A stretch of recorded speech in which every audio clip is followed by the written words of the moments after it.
Hello everyone. अपनी previous class में हम एप्लीकेशन कर रहे थे ईएमएफ मेजरमेंट की, जिसमें हम अपनी लास्ट एप्लीकेशन पे आए थे जिसमें हम पीएच की बात करते हैं। वो पीएच हमने फाइंड आउट कर लिया था using standard hydrogen electrode and quinhydrone electrode, और ये भी बात कर ली थी कि क्यू सेकेंड वाली जो क्वीन हाइड्रोन इलेक्ट्रोड है वो बेटर है as compare to standard hydrogen electrode से। इस कैटेगरी में हमारे पास एक लास्ट इलेक्ट्रोड बची है जिसे हम बहुत कॉमनली यूज करते हैं, दैट इज ग्लास इलेक्ट्रोड। तो अपने थर्ड केस पे आते हैं, that is using glass electrode. PH में ये लास्ट टाइप की इलेक्ट्रोड है जिसे हम यूज करते हैं, ठीक है। ग्लास इलेक्ट्रोड डिफरेंट होती है एज कंपेयर टू जो हमने पहले तो पढ़ी है हाइड्रोजन इलेक्ट्रोड या क्वीन हाइड्रोन इलेक्ट्रोड। इस केस में हमारे पास क्या होता है, एक ग्लास सरफेस होता है जो किसके साथ कांटेक्ट में होता है, हमारे सोल्यूशन के साथ जिसकी पीएच हमें निकालनी होती है। तो जो ग्लास सरफेस है होता है इन कांटेक्ट विद सोल्यूशन, ठीक है। इसकी वजह से एक पोटेंशियल डिफरेंस जनरेट होता है between glass surface and solution, और जो आयन की कंसंट्रेशन, जो H पॉजिटिव आयन की कंसंट्रेशन है उसे हम वहां से क्या कर सकते हैं, फाइंड आउट कर सकते हैं, ठीक है। करने के लिए हम क्या करते हैं, एक साइड पे हम कैलेमल इलेक्ट्रोड को लेंगे, बिकॉज दो इलेक्ट्रोड चाहिए, एक होगी कैलेमल इलेक्ट्रोड, दूसरी होगी ग्लास इलेक्ट्रोड। ग्लास इलेक्ट्रोड को हम डिप करेंगे उस सोल्यूशन के अंदर जिसकी भी हमें पीएच को फाइंड आउट करना है, ठीक है। ये जो ग्लास इलेक्ट्रोड होती है आप इसे अपने फाइनल ईयर में यूज करोगे, जब आप पीएच निकालोगे तो ये बिल्कुल कुछ इस तरह से होती है, नीचे से 6 सर्कल होता है। कैलेमल को भी यूज करेंगे, ग्लास इलेक्ट्रोड को भी यूज करेंगे, तो ये ऐसी से होती है हमारे पास ग्लास इलेक्ट्रोड, ठीक है। इस ग्लास इलेक्ट्रोड को हम यूज करते हैं, ठीक है, हमारा पीएच को फाइंड आउट करने के लिए। और यहाँ बीच में हमारी प्लेटिनम वायर होती है, नीचे से थोड़ी सर्कुलर सी शेप की होती है, जैसे हमारे पास एक फ्लास्क होती है जिसके अंदर हम सोल्यूशन को प्रिपेयर करते हैं, जैसे बिल्कुल वैसी ही हमें दिखती है हमारी ग्लास इलेक्ट्रोड। अब इस ग्लास इलेक्ट्रोड को कई तरह की जो ग्लासेस हैं उनसे बनाया जाता है, नाम से ही पता लग रहा है। तो यहाँ वेराइटी ऑफ ग्लासेस को यूज किया जाता है, बट जो जनरली हम यहाँ पर यूज करते हैं वो होता है सोडा ग्लास। जो ग्लास इलेक्ट्रोड है जनरली सोडा ग्लास से बनी होती है, बिकॉज इसका जो मेल्टिंग पॉइंट होता है वो क्या होता है, लो, बट इसकी जो कंडक्टिविटी होती है वो क्या होती है, हाई, ठीक है। इसीलिए इसे यहाँ पर यूज किया जाता है। इस ग्लास इलेक्ट्रोड के अंदर यहाँ पर एक सोल्यूशन को हम फिल करते हैं, सोल्यूशन में हमारा HCl का सोल्यूशन फिल होता है। ये HCl हमारा 1 नॉर्मेलिटी का होता है, 1 नॉर्मल HCl के सोल्यूशन को इसके अंदर फिल करना होता है। इसे हम सैचुरेट करते हैं जो हमारा क्वीन हाइड्रोन होता है जिसे हमने पीछे में पढ़ा था उसके साथ, और यहाँ पर ये होती है एक प्लेटिनम वायर जो इसके अंदर क्या होती है, डिप होती है, ठीक है। आपको इसे 24 आवर्स इस सोल्यूशन में रखना होता है ताकि ये हमारी जो ग्लास इलेक्ट्रोड है ये क्या हो जाए, एक्टिवेट हो जाए। अब ये जो ग्लास इलेक्ट्रोड है इसका कुछ पोटेंशियल भी होगा, तो ग्लास इलेक्ट्रोड है तो उसके ऊपर वैसे ही नर्नेस्ट इक्वेशन निकालें तो हमारे पास इलेक्ट्रोड का पोटेंशियल क्या आएगा, electrode potential of glass electrode, वो हमारे पास क्या आ जाएगा, E of G is equal to E not of G plus 0.0591 of log of H positive ion, ठीक है। ये आ गया। आप चाहो तो पूरा RT/NF से निकाल सकते हो, पर ये चीज हम बहुत बार कर चुके हैं, फिर हम उसे ln को log में चेंज करेंगे, n की वैल्यू 1 आएगी, सोल्व करेंगे, ये टर्म आ जाएगी, ठीक है। तो ये हमारे पास गैस पोटेंशियल आ जाता है। अब करना क्या होता है मेन, इसमें आप एक बीकर लोगे, इस बीकर के आपके अंदर आपका अननोन सोल्यूशन होगा जिसकी भी पीएच को आपको निकालना है, दैट इज एक्सपेरिमेंटल सोल्यूशन। इस एक्सपेरिमेंटल सोल्यूशन के अंदर आपने अपनी जो ग्लास इलेक्ट्रोड है उसे डिप कर देना।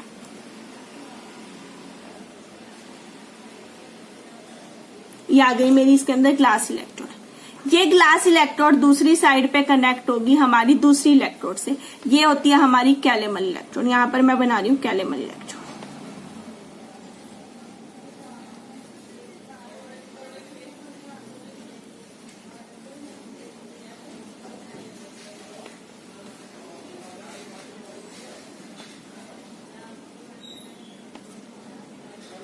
इसमें नीचे की साइड हमारे पास मरकरी होता है, फिर हमारे पास HgCl2 का पेस्ट होता है, फिर यहाँ पर मरकरी होता है, ठीक है, और यहाँ पर साइड पे हमारा KCl का सोल्यूशन होता है।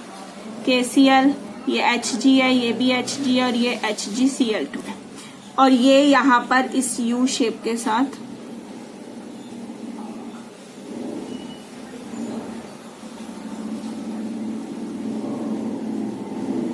ये आपस में क्या हो जाएंगे, कनेक्ट हो जाएंगे। कोई सॉल्ट ब्रिज की रिक्वायरमेंट नहीं। डन। ये ओपनिंग होती है यहाँ से ताकि हमें और ऐड करना। ये एक साइड पे आ गई हमारे कैलेमल इलेक्ट्रोड, ये आ गई हमारी ग्लास इलेक्ट्रोड। ठीक है, इनके बीच में आ गया हमारा पोटेंशियोमीटर जो हमारी रीडिंग को नोट करेगा, जो भी पोटेंशियल डिफरेंस आएगा। ठीक है, अब 2 इलेक्ट्रोड्स आ चुकी हैं, यानी ओवरऑल जो हमारा सेल है इसकी कुछ ना कुछ ईएमएफ आएगा। वो ईएमएफ क्या होगा, E of calomel, right hand side electrode minus left hand side electrode, E of glass, because left hand side पे ग्लास इलेक्ट्रोड है। कैलेमल वाली वैल्यू है, आप चाहो तो यहाँ पे 0.2415 वैल्यू पुट कर सकते हो, नहीं तो आप ई ऑफ कैलेमल ही छोड़ सकते हो।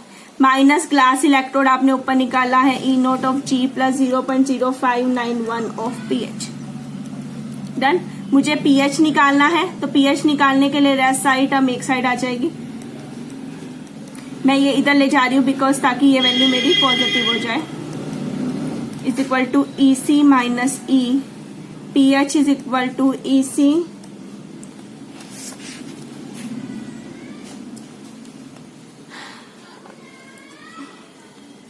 Minus E 0.0591। मैंने यहाँ पर ये लोग एच पॉजिटिव आया था, मैंने अभी से पीएच में चेंज किया तो ये वैल्यू नेगेटिव होगी ना, मैंने इसे यहाँ पर चेंज किया तो ये नेगेटिव आ गया।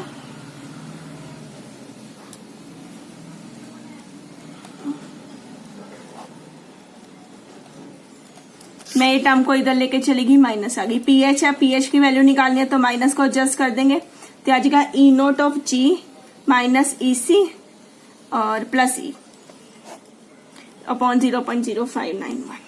तो ये आ गया मेरा पीएच यूजिंग ग्लास इलेक्ट्रोड। ठीक है, ये स्टैंडर्ड वैल्यू आ गई, ये कैलेमल की वैल्यू आ गई, जो सेल का ईएमएफ आएगा जो पोटेंशियोमीटर से निकालेंगे वो आ जाएगा और डिवाइड बाय 0.0591। ठीक है, जनरली जब हम पीएच को निकालते हैं तब हम यूज करते हैं पीएच मीटर। इसे आप अपने फाइनल ईयर में यूज करेंगे प्रैक्टिकली। ठीक है, वहां पर आप ग्लास इलेक्ट्रोड को भी यूज करेंगे, पीएच मीटर को भी यूज करेंगे और उसकी हेल्प से अपने सोल्यूशन की वैल्यू को निकाल। अब इसकी क्या एडवांटेजेस है ओवर अदर 2 जो हमने पढ़ी थी। तो जो ग्लास की बात करें, ये बहुत कॉमनली लैब में यूज की जाती है। क्वीन हाइड्रोन वगैरह अब हम यूज नहीं करते, वो पहले यूज की जाती थी। इसकी फर्स्ट एडवांटेज है ये इजी टू यूज है, आप बहुत इजीली से यूज कर सकते हो। सेकंड, ये जल्दी पॉइजन नहीं होती, बाकी जल्दी पॉइजन हो जाती है। ठीक है, आप इसके अंदर कोई भी सोल्यूशन ले लो, ये ना तो जल्दी ऑक्सीडाइज होएगी ना ही रिड्यूस होगी, means not affected by oxidising and reducing agent, उनसे ये ज्यादा जल्दी अफेक्ट नहीं होती। ठीक है, एंड लास्ट, इसके अंदर जो सोल्यूशन है वो बहुत ही स्मॉल क्वांटिटी में रिक्वायर्ड होता है। स्मॉल क्वांटिटी ऑफ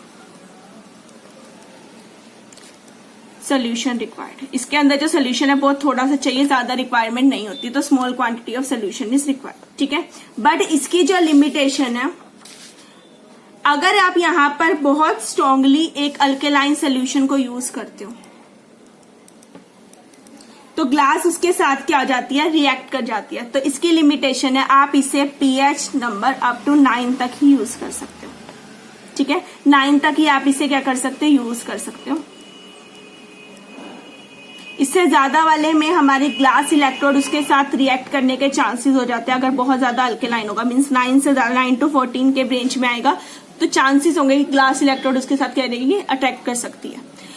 ये वाली जो इलेक्ट्रोड है इसे हम बहुत जगह पर यूज कर सकते हैं, लाइक इन लैब्स, अपनी लैब में हम यूज करते हैं, एनालिटिकल केमिस्ट्री, इंडस्ट्री से यूज करती है, एग्रीकल्चर में आप इसे यूज कर सकते हो, या बायोलॉजिक इन्वेस्टिगेशन आप उनमें यूज कर सकते हो।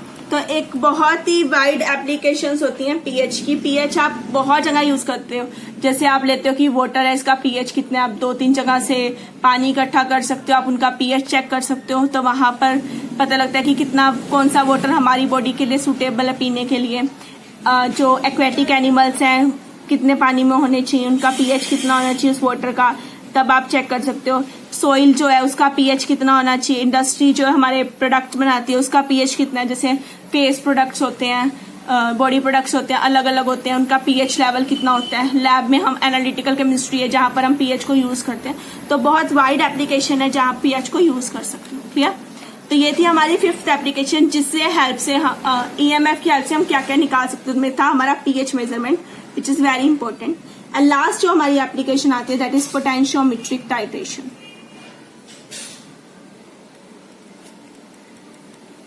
कंडक्टोमेट्रिक टाइट्रेशन आपने अपने फर्स्ट ईयर में पढ़ी थी। ये है पोटेंशियोमेट्रिक टाइट्रेशन, और इससे पहले हमने किया पीएच मीटर। ये तीनों ऑपरेटर्स प्रैक्टिकल होते हैं जिसे आप अपने फाइनल ईयर में परफॉर्म करोगे। वहां कंडक्टोमीटर भी है, पोटेंशियो भी है एंड पीएच मीटर भी है। अब जो पोटेंशियोमीटर होता है, पोटेंशियोमीटर एक ऐसा डिवाइस है जिससे हम जो हमारा पोटेंशियल डिफरेंस आता है वोल्ट्स में ईएमएफ, उसे क्या कर सकते हैं, नोट कर सकते हैं। ये हर तरह की रिएक्शन के लिए अप्लाई होता है, लाइक एसिड बेस टाइट्रेशन, जो हमारी रिडॉक्स रिएक्शन होती है उनके लिए, जो हमारी प्रेसिपिटेशन रिएक्शन होती है उनके लिए, हर तरह की रिएक्शन में ये यूज होता है।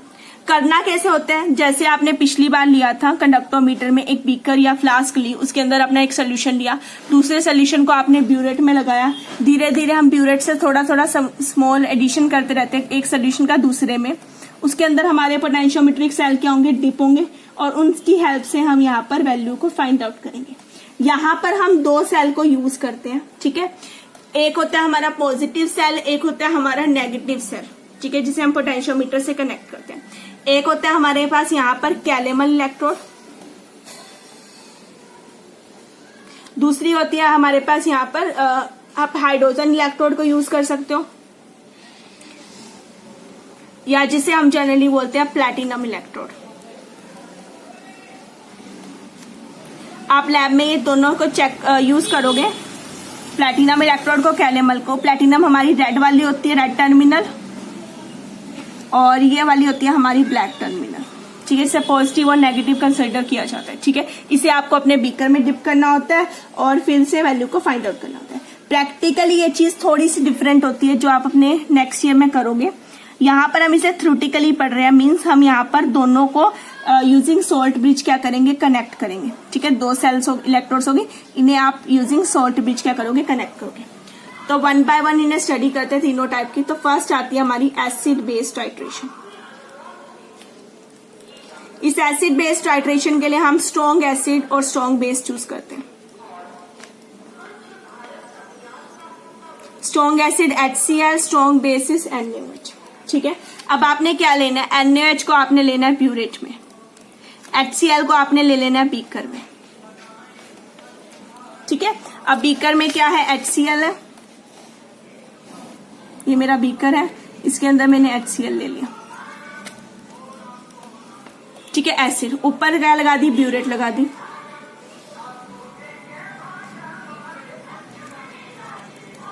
इस ब्यूरेट में हमारा क्या है, NaOH, ठीक है।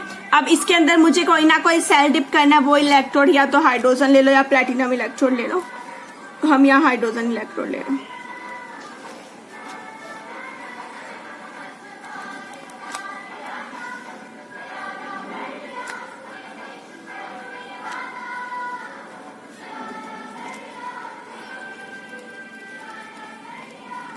ठीक है। ये हमारी कनेक्ट किससे हो जाएगी, हमारे पोटेंशियोमीटर से।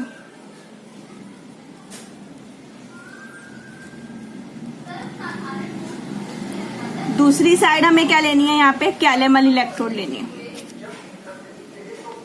यहाँ पर मैं कैलेमल इलेक्ट्रोड बना रही हूँ,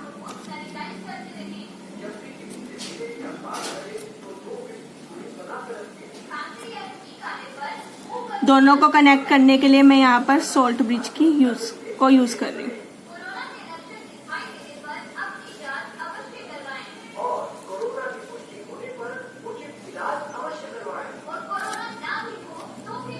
नीचे हमारा Hg है, कैलेमल इलेक्ट्रोड है, ऊपर आएगा HgCl2, फिर आएगा हमारा मरकरी, यहाँ आएगा हमारा KCl का सोल्यूशन, ये प्लेटिनम है, KCl, ये आ गया Hg2Cl2 और ये आ गया मेरे पास Hg, ये भी आ गया मेरे पास Hg।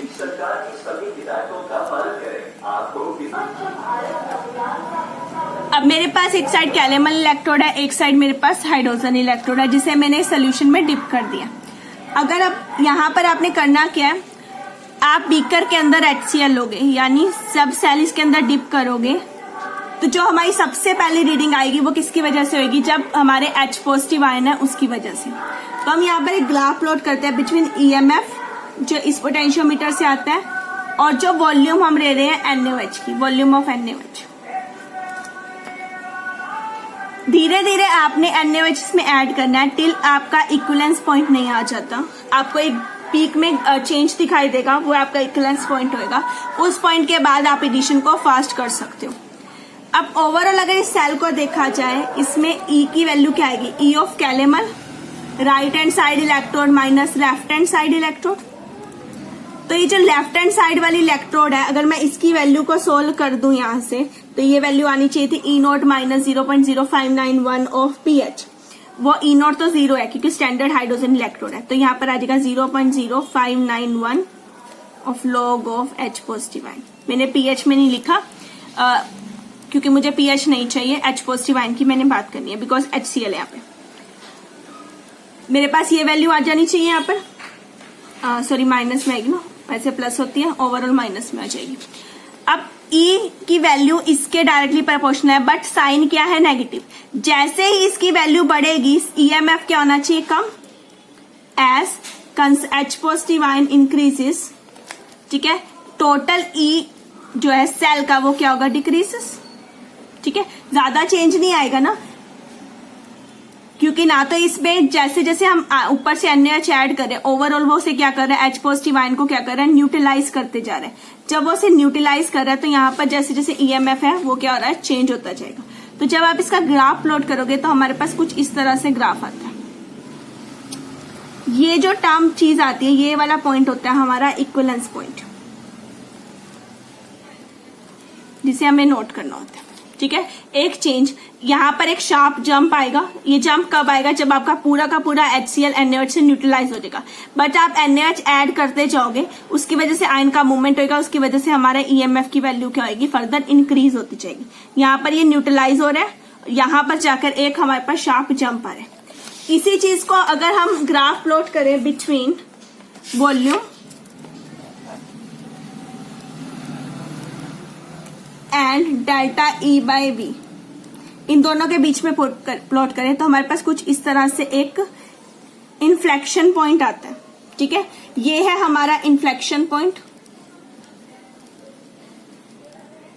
और जो हमारा इक्विवेलेंस पॉइंट है।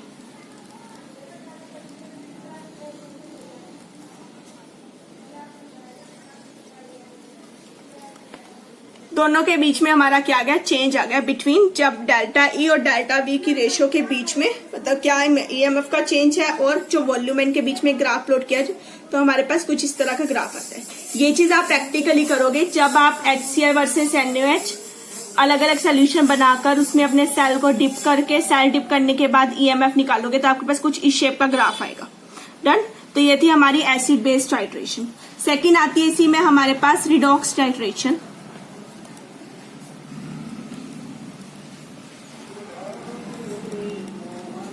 रिडॉक्स टाइट्रेशन मीन्स वो टाइट्रेशन जिसमें आपकी ऑक्सीडेशन एंड रिडक्शन क्या होती है, साइमल्टेनियसली होती है।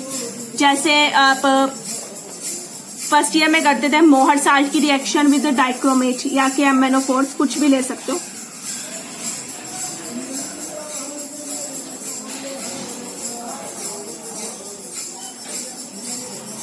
वर्सेस K2Cr2O7, कोई भी ले लो, ठीक है, एक ही बात है। अब आपने क्या करना है, इसे आप लोगे बीकर में, ये होगा आपका बीकर में, और ये वाले आपके किस में होंगे, ब्यूरेट में। आप डाइक्रोमेट ले रहे हो या कि MnO4, टाइट्रेशन जस्ट जनरल जैसे होती है बिल्कुल वैसे ही आपको करना है। सिमिलर वे से इस बीकर के अंदर आपकी हाइड्रोजन या प्लेटिनम इलेक्ट्रोड क्या होगी, डिप होगी,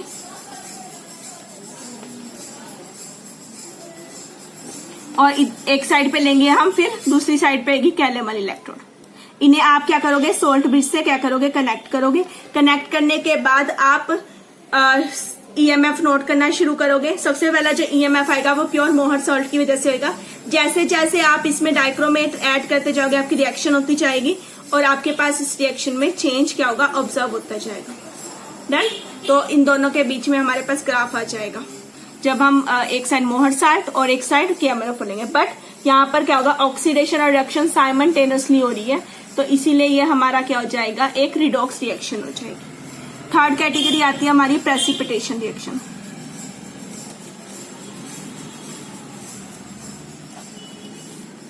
प्रेसिपिटेशन रिएक्शन में हमारे पास कोई भी ऐसा जिसमें प्रेसिपिटेशन हो रही है, लाइक AgCl है ना, AgNO3 एंड KCl ले लो, नहीं तो NaCl ले लो, और KCl कुछ भी ले सकते हो। तो इन दोनों की रिएक्शन से हमारे पास AgCl की फॉर्मेशन होगी, जिसके क्या आते हैं, व्हाइट PPT। ठीक है, तो आपने क्या करना है, ऊपर ले लेना है KCl या NaCl का सोल्यूशन। ठीक है, अपने ब्यूरेट के अंदर। तो इन्हें आपने लेना है ब्यूरेट में, इसे आपने लेना है बीकर में। अब धीरे धीरे जब आप ब्यूरेट से बीकर में ये सोल्यूशन ऐड करोगे तो आपके जो Cl नेगेटिव आयन है वो नाइट्रेट आयन को क्या करेंगे, रिप्लेस करना शुरू करेंगे। रिप्लेस करेंगे तो आपके पास किसकी फॉर्मेशन होनी शुरू हो जाएगी, AgCl की। अब ये जो AgCl बनता है ये हमारा रिवर्सिबल रिएक्शन शो कर सकता है, Ag positive and Cl negative ion. तो धीरे धीरे हमारे सारे Ag पॉजिटिव आयन खत्म हो जाएंगे, बिकॉज वो किस में चेंज हो जाएंगे, AgCl के अंदर चेंज हो जाएंगे। डन। और दूसरी साइड क्या है, NaCl। NaCl हमारा आयनाइज किस में होगा, Na positive plus Cl negative. ये दोनों एक कॉमन आयन इफेक्ट शो करेंगे, जैसे आपने अपने इनऑर्गेनिक में पढ़ते हो, जब आप क्वालिटेटिव एनालिसिस कर रहे हो तो आपने वहां पे पढ़ा होगा कॉमन आयन इफेक्ट। एक आयन कॉमन होने की वजह से जो दूसरा होता है उसकी जो कंसंट्रेशन होती है वो सप्रेस हो जाती है। तो यहाँ Ag आयन की जो कंसंट्रेशन है वो क्या हो जाएगी, सप्रेस हो जाएगी, यानी कि डिक्रीज हो जाएगी। क्लियर। तो इस तरह से हम इनके बीच में प्रेसिपिटेशन रिएक्शन करके इनके ईएमएफ की वैल्यू को फाइंड आउट कर सकते हैं। ये चीजें हम प्रैक्टिकली जब करेंगे तो हम इसे ग्राफ की रीडिंग के हिसाब से करेंगे। जहां रीडिंग में चेंज आया इसका मतलब वहां सारा का सारा Ag पॉजिटिव आयन क्या हो गए, खत्म हो गए, वो सारे AgCl में चेंज हो चुके हैं। जो ग्राफ में पीक आएगी, चेंज आएगा, उसके बेस पर हम इसे फाइंड आउट करेंगे। अब इसके क्या एडवांटेजेस हैं पोटेंशियोमेट्रिक टाइट्रेशन की, क्यों हम इन्हें यूज करते हैं। पहली बात, जो पोटेंशियोमेट्रिक टाइट्रेशन है ये हम यूज कर सकते हैं फॉर कलर्ड सोल्यूशन। जनरली जो नॉर्मल टाइट्रेशन होती है वहां इंडिकेटर फेल हो जाता है। ये चीज आपने अपने कंडक्टोमेट्रिक में भी पढ़ी थी, वहां भी सेम एडवांटेज आती है, बिकॉज जहां इंडिकेटर फेल होता है वहां पर आप नॉर्मल टाइट्रेशन नहीं यूज कर सकते, उसके लिए आपको एपरेटस चाहिए होता है। तो आप कंडक्टर यूज करो या फिर आप पोटेंशियोमेट्रिक टाइट्रेशन को यूज कर सकते हो। दूसरा, आपको पीएच की जरूरत नहीं है। ठीक है, आपको कोई पीएच रेंज की जरूरत नहीं है। अगर मान लो आपको पीएच के कलर का नहीं पता या पीएच के डाटा का नहीं पता किस पे क्या हो रहा है, ठीक है, तो आपको उसकी ऐसा कोई जरूरत नहीं है। जहां पर आपका ये इक्विवेलेंस पॉइंट आएगा उसे नोट करो, वहां पर आपकी रिएक्शन हो गई, सारा का सारा NaOH क्या हो गया, न्यूट्रलाइज हो गया। ठीक है। तीसरा, ये मिक्सचर ऑफ एसिड्स के लिए भी यूज हो सकते हैं। मिक्सचर ऑफ एसिड्स के लिए आप जैसे 2 एसिड्स ले सकते हो, अलग अलग ले सकते हो, स्ट्रॉन्ग भी ले सकते हो, स्ट्रॉन्ग वीक भी ले सकते हो। उनके केस में क्या होगा, उनके केस में जो आपका ईएमएफ है, जब सिंगल वाला किया था तो कुछ ऐसी शेप आई थी, इस केस में जो है ना 2 चेंजेस आएंगे, एक ये इक्विवेलेंस पॉइंट आ जाएगा और एक ये वाला इक्विवेलेंस पॉइंट आएगा।